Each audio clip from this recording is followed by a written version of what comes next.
Jessie has written to herself. And so, what does she do with all this money she's stealing?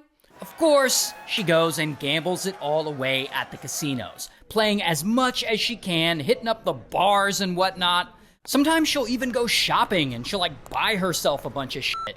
She gets spa treatments for her and her friends. She pays for trips for her and her boyfriend.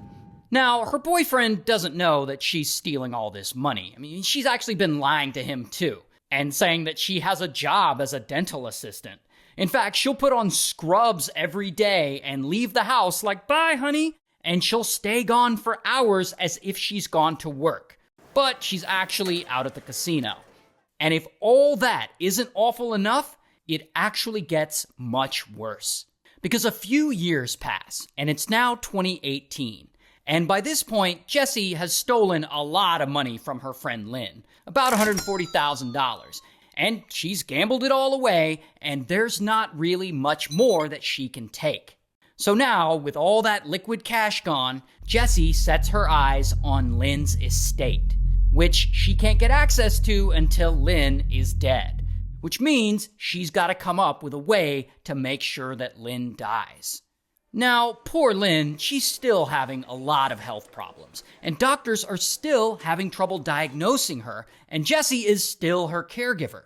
So Jessie comes up with a plan to keep making Lynn sicker and sicker, and therefore, no one will be shocked when she finally dies.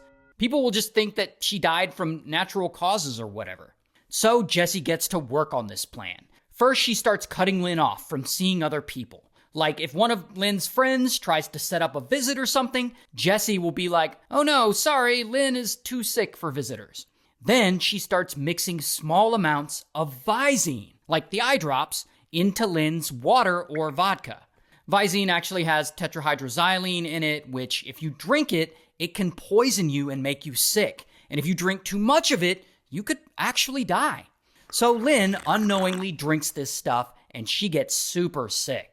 And then Jessie secretly poisons her again and again and again, until Lynn is basically sick all the time. And this goes on for at least a year, until Lynn is so consistently sick that she's in the hospital all the time. Then, at some point, Jessie finally decides that this game has been going on long enough. And now it's time to give her a fatal dose of the tetrahydroxylene and end her for good so that she can get her hands on that estate money.